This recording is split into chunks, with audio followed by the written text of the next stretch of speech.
जय हिंद प्रिय विद्यार्थी, स्वागत है आपका आपके अपने यूट्यूब चैनल आरएस क्लासेस में। और आज हम समझने वाले हैं प्रकृति के सुकुमार कवि सुमित्रानंदन पंत जी के द्वारा रचित कविता ग्रामश्री को।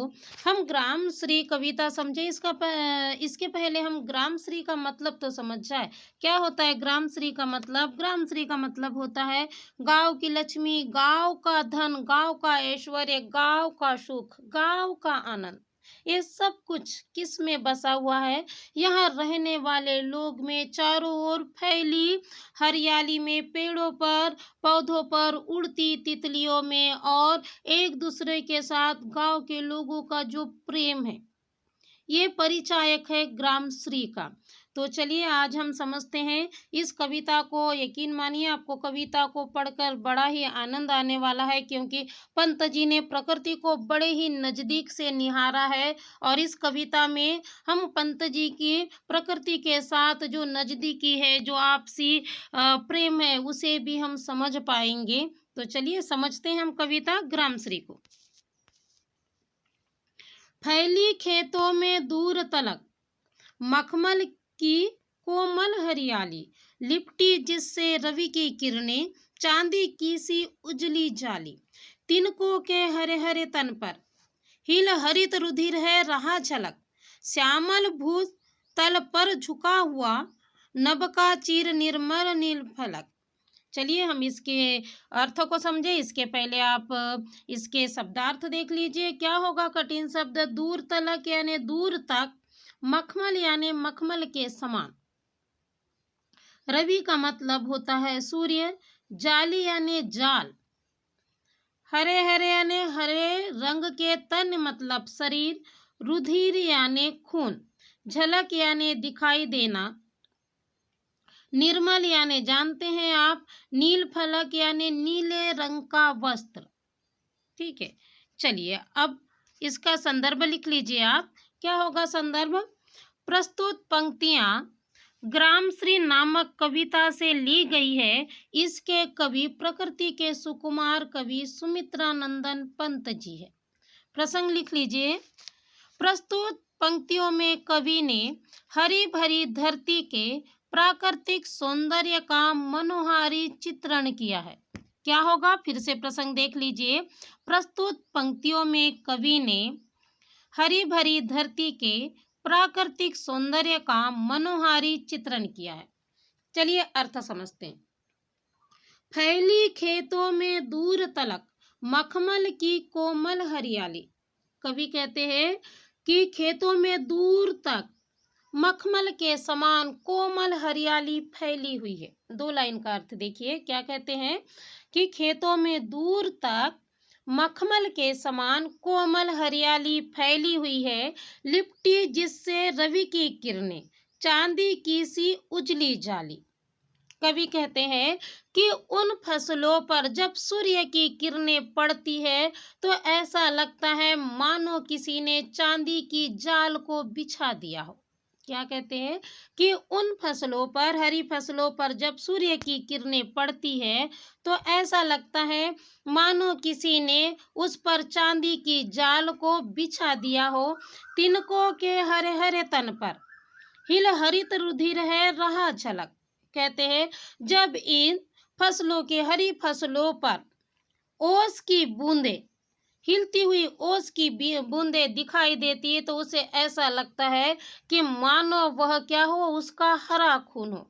कहते हैं जब इन हरी फसलों पर ओस की बूंदे हिलती हुई दिखाई देती है तो ऐसा लगता है मानो उन फसलों का क्या हो, हरा खून हो। श्यामल भूतल पर झुका हुआ नभ का चीर निर्मल निर्फलक। कहते हैं कि इस हरी भरी धरती पर ऐसा लगता है मानो नीले आकाश ने अपने निर्मल आंचल को फैला दिया हो।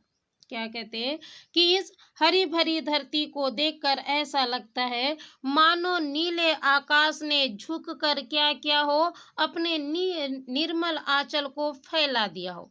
फिर से अर्थ देख लीजिए एक बार। फैली खेतों में दूर तलक मखमल की कोमल हरियाली। कवि कहते हैं कि दूर तक खेतों में क्या फैली हुई है, मखमल कोमल के समान हरियाली फैली हुई है। आपको प्रॉब्लम है, बिल्कुल नहीं होगा 2 लाइन में।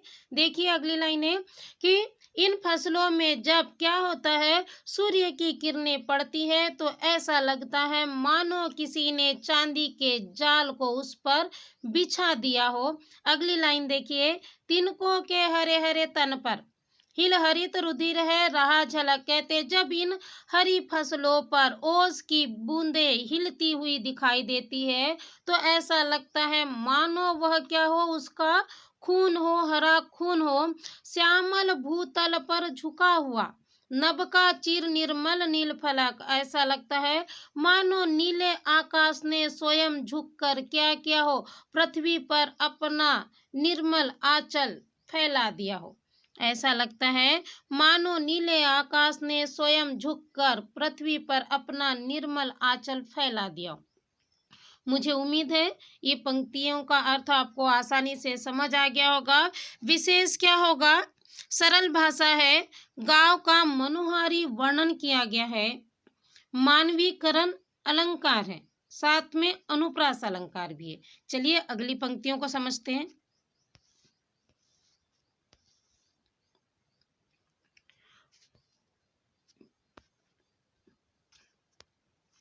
रोमांचित सी वसुधा आई जो गेहूं में बाली, अरहर सनई की सोने की किनकनियां है शोभाशाली, उड़ती भीनी तैलाक्त गंध, फूली सरसों पीली पीली, लो हरित धरा से झांक रही, नीलम की कली तीसी नीली।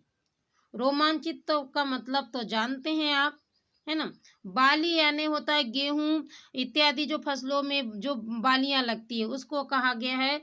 किनकिनिया यानी होता है करधनी, महिलाएं जो अपने इसमें धारण करती है कमर में जो आभूषण, उसे क्या कहते हैं, करधनी कहते हैं। तैलाक्त का मतलब होता है तेल के समान। नीलम यानी नीले रंग की, तीसी का मतलब होता है अलसी। ठीक है, चलिए प्रसंग लिख लीजिए। क्या होगा प्रसंग, लिखिए जल्दी से। फसलों से लदी हुई धरती के सौंदर्य का वर्णन किया गया है। क्या लिखेंगे आप, प्रस्तुत पंक्तियों में कवि ने फसलों से लदी हुई धरती के सौंदर्य का वर्णन किया है। चलिए अर्थ समझते हैं। रोमांचित सी लगती वसुधा आई जौ गेहूं में बाली। कवि कहते हैं कि गेहूं और जौ की बालियों से धरती रोमांचित लग रही है। कहते हैं कि धरती पर उगी हुई गेहूं और जौ की बालियों से धरती कैसी प्रतीत हो रही है, रोमांचित सी प्रतीत हो रही है। अरहर सनई की सोने की किनकिनियां है शोभाशाली। कहते हैं अरहर और सनई की फसलों को देखकर ऐसा लगता है मानो धरती रूपी नायिका ने अपने कमर में करधनी पहन ली हो। क्या कहते हैं, अरहर और सनई की फसलों को देखकर ऐसा लगता है मानो धरती रूपी नायिका ने अपने कमर में क्या कर ली हो, सोने की करधनी को पहन ली हो। उड़ती भीनी तैलाक्त गंध, फूली सरसों पीली पीली। कवि कहते हैं कि सरसों के पीले फूलों से दूर तक तेल की सुगंध आ रही है। कहते हैं कि चारों ओर सरसों के पीले पीले फूलों से क्या हो रही है, तेल की गंध दूर तक उड़ रही है या भीनी भीनी गंध आ रही है। लो हरित धरा से झांक रही, नीलम की कली तीसी नीली। कहते हैं इस हरी भरी धरती को अलसी अपने नीले फूलों से झांक रही है। कवि कहते हैं इन हरी भरी धरती को अलसी क्या कर रही है, अपने नीले फूलों से झांक रही है ना। मनोहारी सा वर्णन कवि ने किया है। हमारी जो कल्पना से हमने कभी कल्पना भी नहीं की होगी कि इतना सुंदर वर्णन भी हो सकता है। इसीलिए कहते हैं जहां ना पहुंचे रवि वहां पहुंचे कवि। तो चलिए फिर से एक बार हम अर्थ समझ लेते हैं। क्या कहते हैं कवि कि धरती गेहूं और जौ की बालियों में अत्यंत रोमांचित सी प्रतीत हो रही है और अरहर और सनई की सनई की फसलों को देखकर ऐसा लगता है मानो धरती रूपी नायिका ने अपने कमर में सोने की करधनी को पहन लिया हो। पीली सरसों की फूलों से क्या हो रहा है, भीनी भीनी तेल की गंध आ रही है और इस हरी भरी धरती को क्या कर रही है, अलसी अपने नीले फूलों से झांक रही है। मुझे उम्मीद है आपको इन पंक्तियों का अर्थ भी आसानी से समझ आ गया होगा। विशेष क्या है, क्योंकि प्रकृति को कार्य करते दिखाया गया है, इसीलिए क्या होगा, मानवीकरण अलंकार है। पीली पीली में पुनरुक्ति प्रकाश अलंकार है। फसलों से लदी धरती के सौंदर्य का वर्णन किया गया है, सरल भाषा है। चलिए आगे अर्थ समझते हैं। ये है अलसी के फूल। ठीक है, जिन्होंने अलसी के फूल नहीं देखे होंगे वो ये देख लीजिए, ये है अलसी के नीले फूल। रंग रंग के फूलों में रिलमिल हंस रही सखिया मटर खड़ी, मखमली पेटियों सी लटकी छिमिया बिजाए छिपाए बीज खड़ी, फिरती है रंग रंग की तितली, रंग रंग के फूलों पर सुंदर फूले फिरते हैं फूल स्वयं, उड़ उड़ वृंतों से वृंतों पर। इसमें प्रसंग लिख लीजिए। खेतों में रंग बिरंगे फूलों और तितलियों का वर्णन किया गया है। क्या होगा प्रसंग, खेतों में रंग बिरंगे फूलों और तितलियों का वर्णन किया गया है। चलिए अर्थ समझते हैं। रंग रंग के फूलों में रिलमिल हंस रही सखिया मटर खड़ी, कहते हैं चारों ओर खेतों में रंग बिरंगे फूल खिले हुए हैं।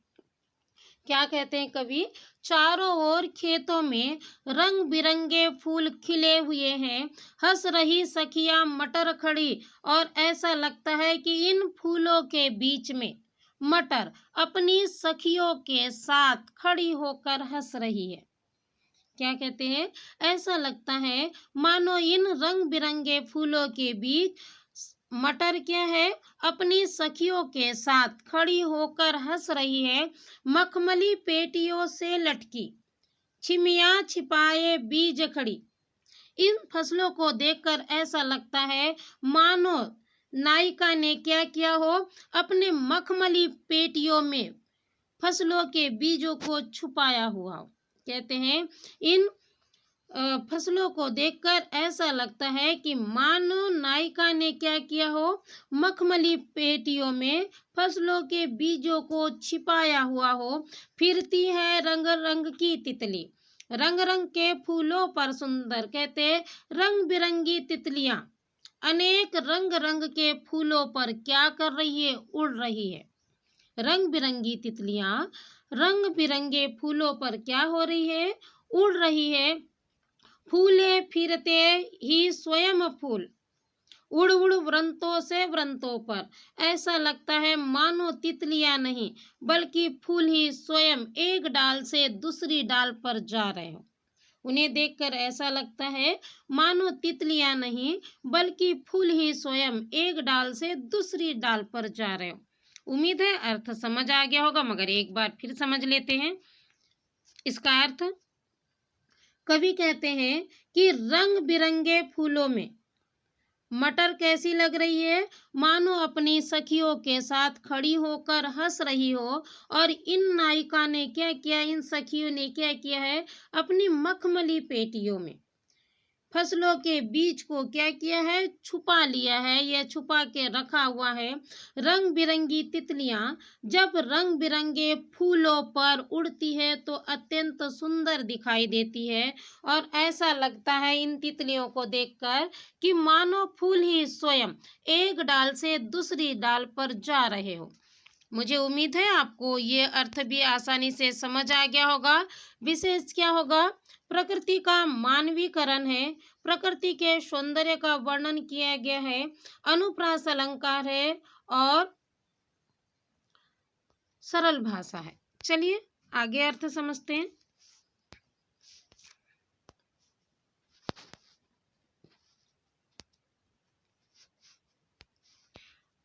अब रजत स्वर्ण मंजरियों से लद गई आम्रतरु की डाली, झर रहे ढाक पीपल के दल, हो उठी कोकिला मतवाली। महके कटहल मुकुलित जामुन, जंगल में झरबेली झूली। फूले आडू नींबू दाड़िम, आलू गोभी बैगन मूली। ठीक है। स्वर्ण यानी सोने के समान, आम्र का मतलब होता है आम, रजत यानी चांदी, कोकिला का मतलब होता है कोयल, मतवाली यानी तो जानते हैं, दल का मतलब होता है समूह, ढाक यानी पलास, दाड़िम का मतलब होता है अनार। चलिए प्रसंग लिख लीजिए आप इसे। प्रस्तुत पंक्तियों में कवि ने बसंत ऋतु के प्रकृति में होने वाले परिवर्तन का वर्णन किया है।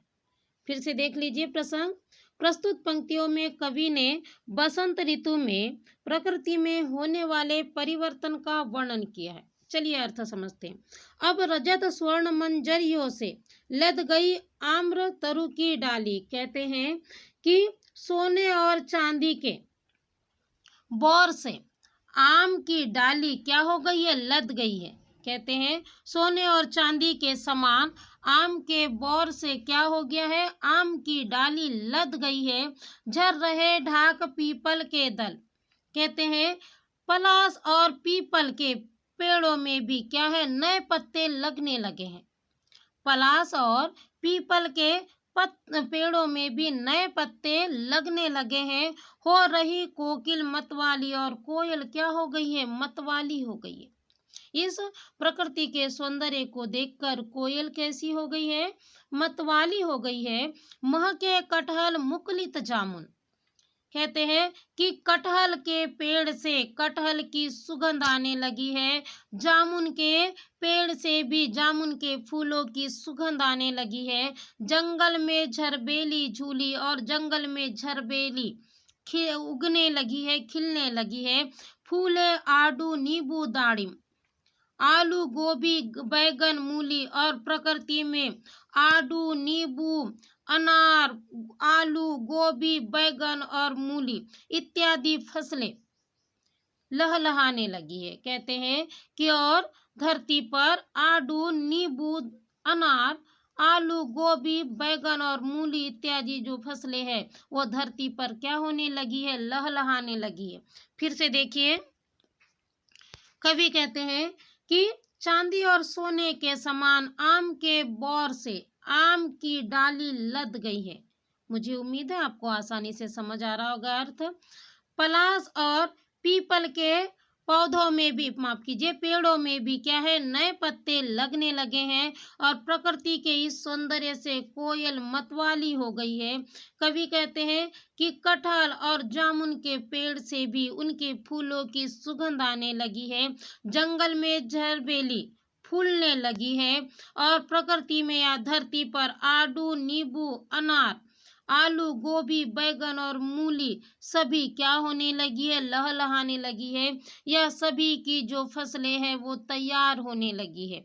मुझे उम्मीद है आपको आसानी से इसका अर्थ भी समझ आ गया होगा। विशेष क्या होगा, फसलों से लदी हुई धरती का बड़ा ही मनोहारी वर्णन किया गया है। सरल भाषा है, माधुर्य गुण है। चलिए आगे अर्थ समझते हैं। पीले मीठे अमरूदों से अब लाल लाल चित्तियां पड़ी, पक गए सुनहरे मधुर बेल, औली से तरु की डाल डली जड़ी, माफ कीजिए, लह लह पालक मह मह धनिया, लौकी और सेम फली फैली, मखमली टमाटर हुए लाल, मिर्चों की बड़ी हरी थैली। प्रसंग लिख लीजिए, इसमें क्या होगा प्रसंग। प्रस्तुत पंक्तियों में कवि ने बसंत ऋतु के सौंदर्य का वर्णन किया है। क्या होगा प्रसंग। प्रस्तुत पंक्तियों में कवि ने बसंत ऋतु के सौंदर्य का वर्णन किया है। चलिए अर्थ समझते हैं। पीले मीठे अमरूदों में अब लाल लाल चित्तियां पड़ी, कहते हैं अमरूद अब कैसे हो गए हैं, पीले और मीठे यानी पकने लगे हैं। कहते हैं अमरूद अब कैसे हो गए हैं, पीले रंग के हो गए हैं, मीठे होने लगे हैं, और उनमें क्या हो गए हैं, लाल लाल निशान पड़ने लगे हैं। अमरूद अब पीले हो गए हैं, पककर पीले हो गए हैं और उनमें क्या होने लगा है, लाल लाल निशान पड़ने लग गए हैं। पक गई सुनहरे मधुर बेल, बेर माफ कीजिए, और बेर भी पककर सुनहरी हो गई है। क्या कहते हैं, बेर पककर क्या हो गई है, सुनहरी हो गई है। आंवली से तरु की डाल जड़ी, कहते हैं आंवले से, आंवले की जो पेड़ की डाल है वो लद गई है।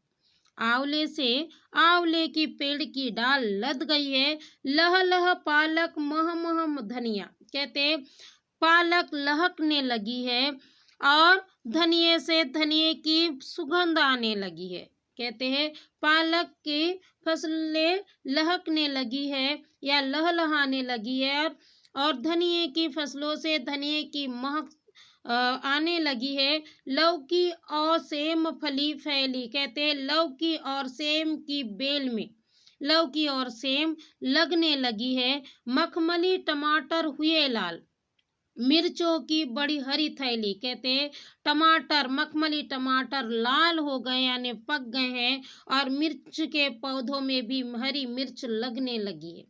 फिर से अर्थ समझ लीजिए, क्या कहते हैं कवि कि अब अमरूद पक कर पीले हो गए हैं और उनमें लाल रंग के निशान पड़ने लगे हैं। बेर भी पक कर सुनहरी हो गई है और आंवले की पेड़ की डाल आंवले से लद गई है। पालक लहलहाने लगी है। धनिये की फसलों से धनिये की महक आने लगी है। लौकी और सेम की बेल में लौकी और सेम लगने लगे हैं। मखमली टमाटर पककर लाल हो गए हैं और मिर्च के पेड़ों में भी हरी मिर्च लगने लगी है। माफ कीजिए, मिर्च के पेड़ नहीं होते, पौधे। मिर्च के पौधों में भी क्या हो गया है, हरी मिर्च लगने लगी है। मुझे उम्मीद है आपको आसानी से अर्थ समझ आ गया होगा। चलिए विशेष देख लेते हैं। मिर्च, धनिया, पालक, अमरूद इत्यादि का सुंदर वर्णन किया गया है। प्रकृति का मनोहारी वर्णन है। मानवीकरण अलंकार है। अनुप्रास अलंकार है। सरल भाषा है। चलिए आगे अर्थ समझते हैं। बालू के सांपों से अंकित, गंगा की सतरंगी रेती, सुंदर लगती सरपत छाई, तट पर तरबूजों की खेती, अंगुली के कंघी से बगुले कलंगी सवारते हैं कोई, तीरते जल में सुरखाब पुलिन पर, मगरोठी रहती सोई। सुरखाब का मतलब होता है चकवा पक्षी, पुलिन यानी किनारा, मगरोठी यानी एक पक्षी होता है मगरोठी। ठीक है, तो जो नदी के किनारे पर रहता है। ठीक है, चलिए प्रसंग लिख लीजिए। इसमें गंगा के किनारे के सौंदर्य का वर्णन किया गया है। क्या होगा इसका प्रसंग? प्रस्तुत पंक्तियों में कवि ने गंगा के किनारे के सौंदर्य का वर्णन किया है।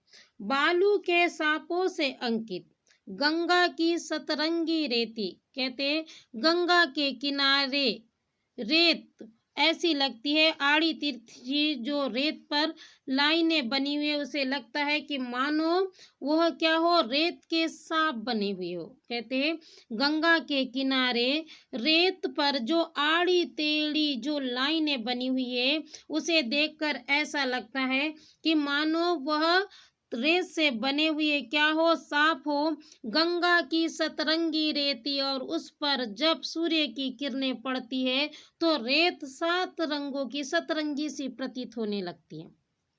फिर से देखिए क्या कहते हैं कवि, गंगा के किनारे रेत पर आड़ी तिरछी लाइनें कैसी लगने लगी है, जैसे कि रेत से बने हुए क्या हो, सांप हो और उन पर सूर्य की किरणें कैसी लगती है, सतरंगी दिखाई देने लगी है।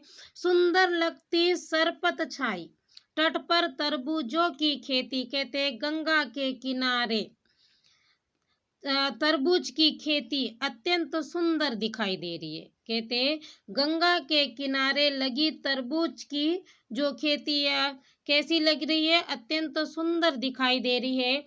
अंगुलों की कंघी से बगुले कलंगी सवारते हैं कोई, कहते कि जब बगुले अपने पैरों से है ना, उसे क्या कहेंगे हम? अपने पंजों से जब क्या करते हैं, अपनी कलगी को संवारते हैं, तो ऐसा लगता है मानो वो अपनी उंगली से क्या कर रहे हो, कंघी कर रहे हो। कहते हैं जब बगले अपने पंजों से क्या करते हैं, अपनी कलगी को संवारते हैं, तो ऐसा लगता है मानो वो अपनी उंगली के कंघी से क्या कर रहे हो, कंघी कर रहे हो।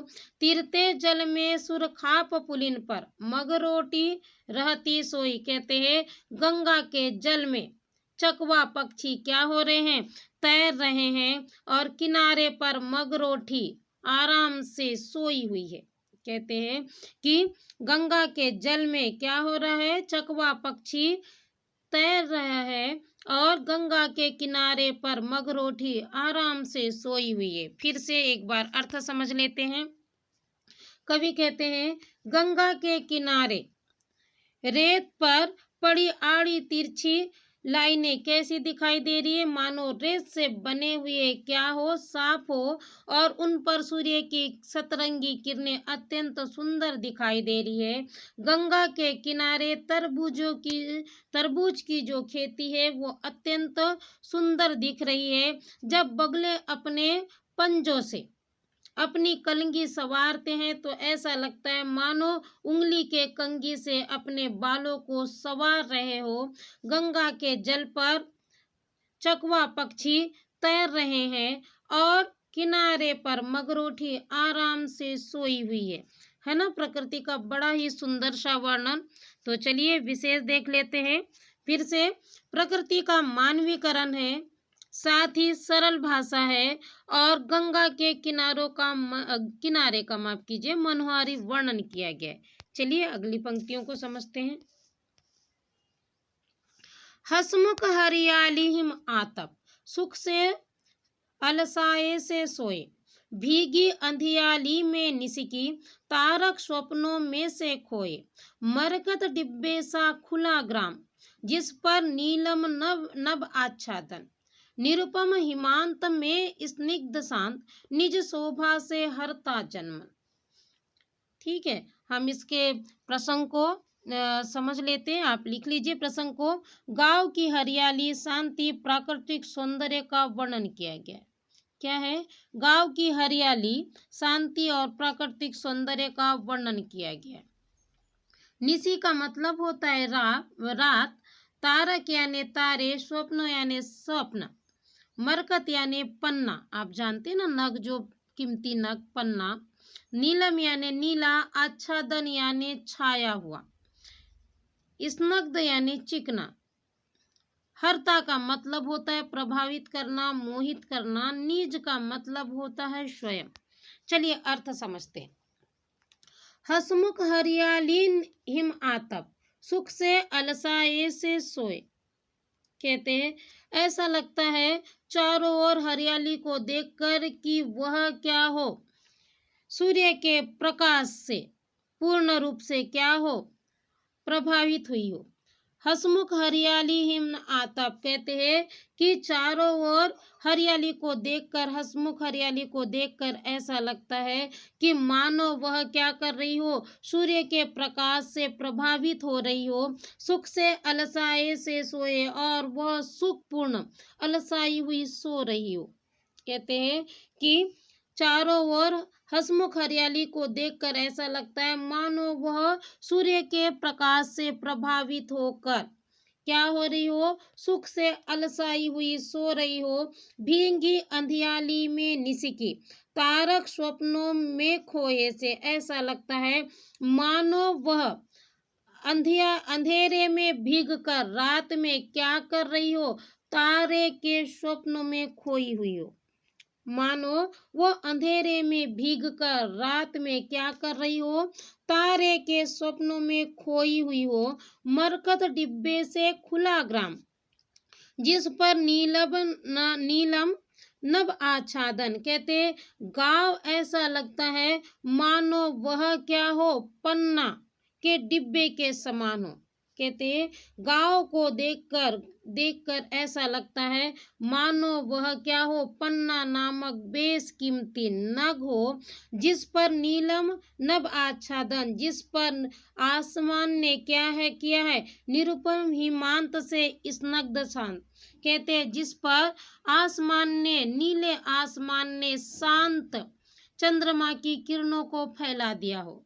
कहते हैं पन्ना के डिब्बे के समान गांव क्या है, खुला हुआ प्रतीत होता है, और जिस पर नीले आसमान ने चंद्रमा की चिकनी शांत किरणों को क्या किया है, फैला दिया है। निज शोभा से हरता जनमन, और कहते हैं अपनी ही शोभा से गांव के लोगों को यह प्रकृति का जो सौंदर्य है वो प्रभावित कर रहा है।